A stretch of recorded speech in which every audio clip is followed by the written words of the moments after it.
روز دوم. سنگ کوچیک معجزه‌گر. سلام، به روز دوم خوش اومدی. امروز میخوایم درباره یکی از ساده ترین اما تأثیرگذارترین تمرینای کتاب حرف بزنیم. انتخاب یه سنگ کوچیک برای تمرکز شبانه. راندا برن توی کتابش یه جمله خیلی قشنگ داره که میگه این سنگ کوچیک تبدیل میشه به نقطه اتصال تو با بهترین لحظه روزت.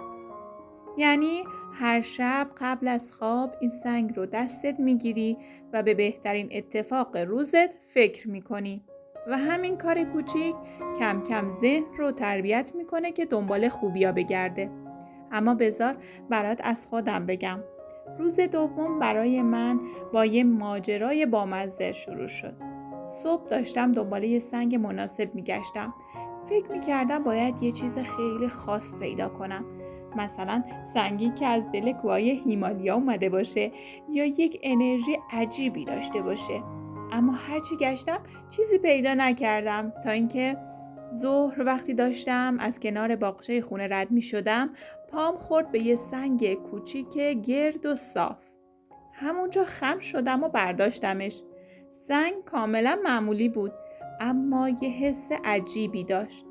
انگار می گفت منو بردار، من کارمو بلدم.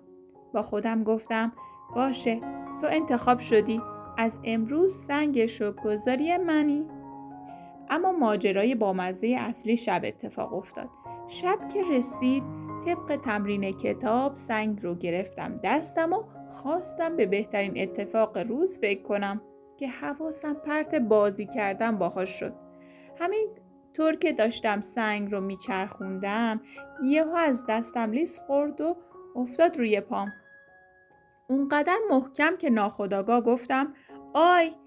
بعد زدم زیر خنده. با خودم گفتم خب حداقل اینم یه نشونه است که باید جدی‌ترش بگیرم.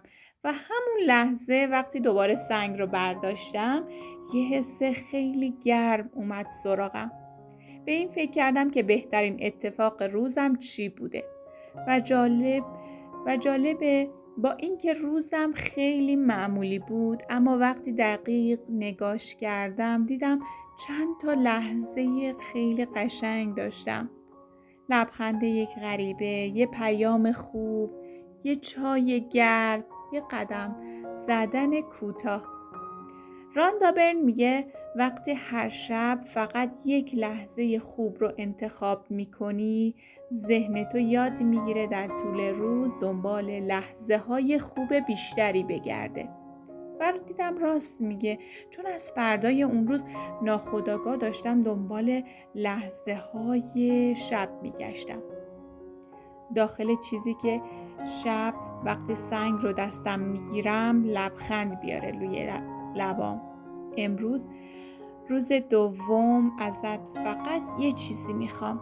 یه سنگ کوچیک پیدا کن. نه لازم خاص باشه، نه گرون باشه، نه عجیب.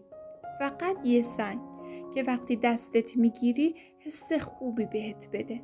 همین. شب که شد سنگ رو بگیر دستت و به بهترین اتفاق روزت فکر کن. هر چقدر هم ساده بود. همین سادگی ها زندگی رو میسازن. تو تا اینجا فوق‌العاده پیش اومدی و این سنگ کوچیک میتونه شروع یه تغییر بزرگ باشه. پس قرارمون بین خودم و خودت امشب قبل از خواب سنگ تو بگیری دستت، چشمتو ببندی و فقط یه لحظه خوب از امروز رو انتخاب کنی.